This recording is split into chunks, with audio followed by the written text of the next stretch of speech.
Assalamualaikum warahmatullahi wabarakatuh. Perkenalkan, nama saya Fatimah Zahra dari jurusan PGMI semester 3 kelas B. Di sini saya akan melisankan jawaban UTS pada mata kuliah Perencanaan Pembelajaran SDMI. Nomor 1, karena di setiap kegiatan harus ada perencanaan yang ingin dilakukan, maka begitupun pada pembelajaran. Pada pembelajaran, guru sebaiknya sebelum melakukan belajar mengajar, guru sebaiknya melakukan rencana pembelajarannya dulu. Contohnya seperti program tahunan, program semester, capaian pembelajaran, tujuan pembelajaran, alur tujuan pembelajaran, modul ajar, dan penilaian. Tentunya mengacu pada kurikulum yang dilaksanakan. Contoh perencanaan yang baik dapat mempengaruhi hasil belajar siswa, yaitu dengan pendekatan kontekstual yang mengaitkan materi dengan kondisi kehidupan nyata. Pembelajaran yang aktif seperti diskusi, menghasilkan proyek, dan menggunakan berbagai metode yang kreatif. Nomor 2, pendekatan antara kurikulum Merdeka dan kurikulum 13 adalah konteks pembelajaran di SDMI atau SD adalah jika kurikulum 13 menggunakan pendekatan belajar yang memakai suatu pendekatan saintifik secara tematik integratif yang meluluskan siswa, yang mencakup aspek sikap, pengetahuan, serta keterampilan dan evaluasi yang memakai suatu penilaian otentik. Sedangkan pada kurikulum Merdeka mendorong peserta didik untuk mengambil peran aktif dalam pembelajaran.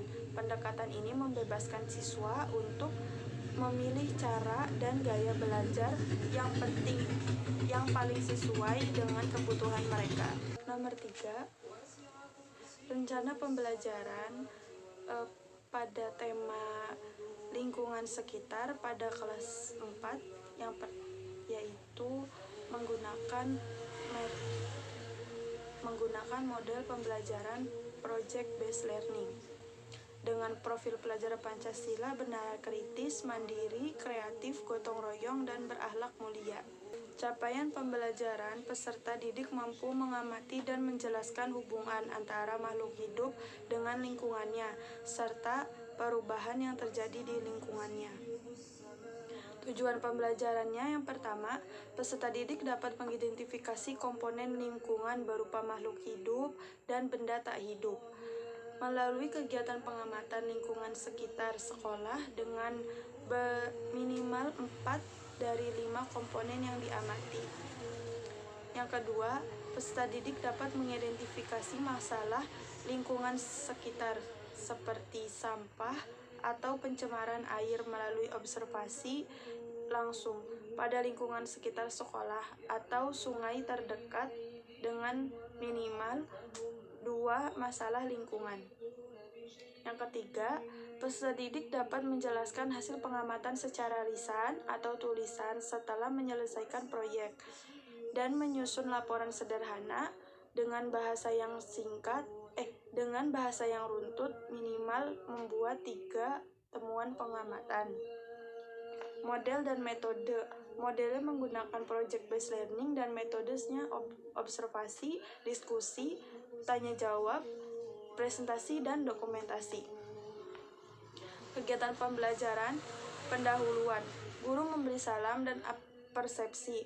Apa yang kamu lihat di lingkungan sekitar rumahmu? Guru menunjukkan gambar lingkungan bersih dan kotor. Guru menyampaikan tujuan pembelajaran dan proyek yang akan dibuat. Kegiatan inti, pertanyaan pemantik. Guru mengajukan pertanyaan pemantik seperti, apa akibatnya jika lingkungan kita kotor? Mengapa sampah bisa merusak lingkungan? Yang kedua ada penentuan proyek. Siswa melakukan proyek mengamati kondisi lingkungan sekitar sekolah atau rumah dan membuat poster kampanye peduli lingkungan.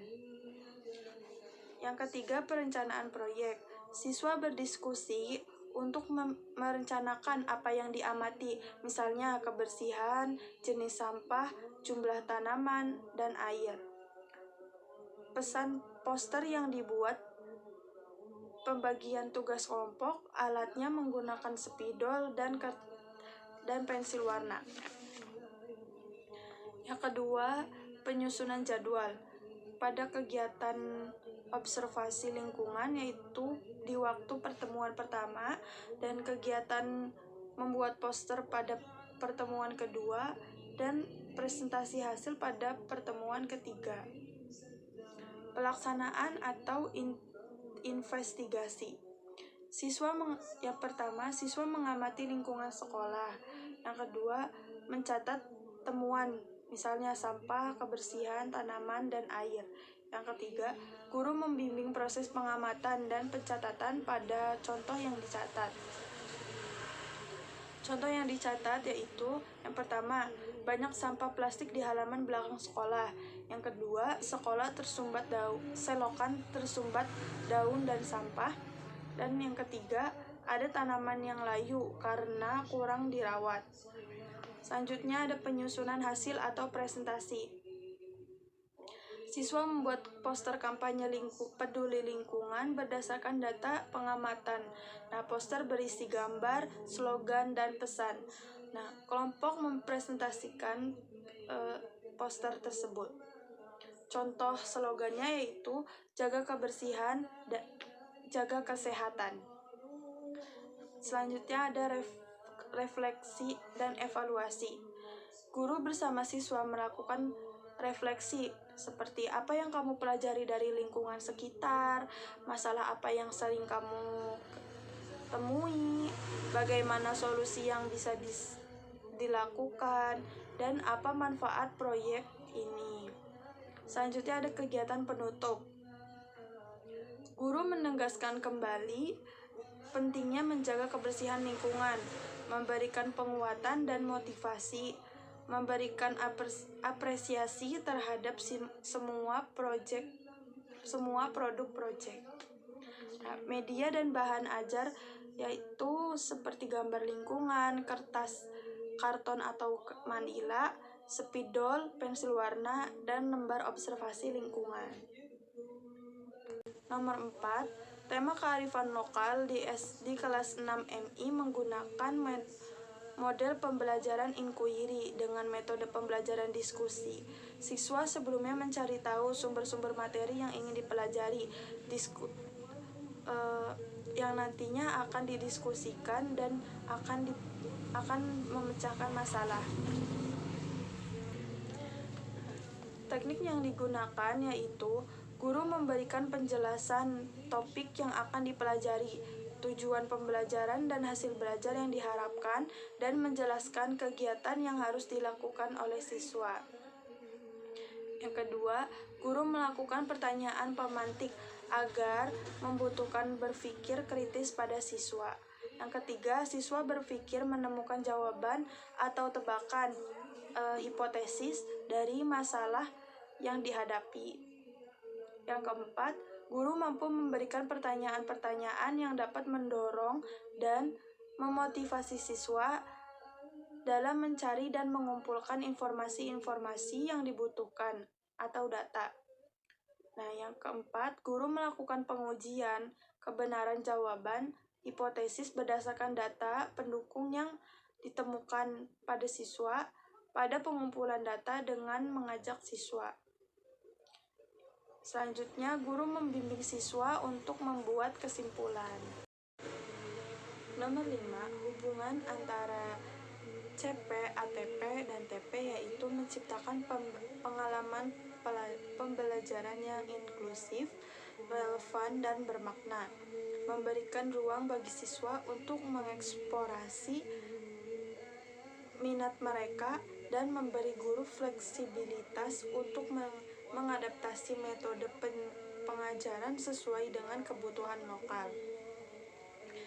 Nah, Pendekatan ini menggeser paradigma pembelajaran tradisional yang kaku menjadi lebih dinamis dan berbasis kebutuhan individu, mencerminkan karakteristik pendidikan pada abad ke-21. Dengan adanya perencanaan kegiatan pembelajaran, guru dapat menyusun dan mengatur serta memperkirakan kemampuan dasar atau tujuan yang akan dicapai, bentuk dan langkah kegiatan penilaian yang akan dilakukan baik dalam proses mengajar maupun terhadap perkembangan anak.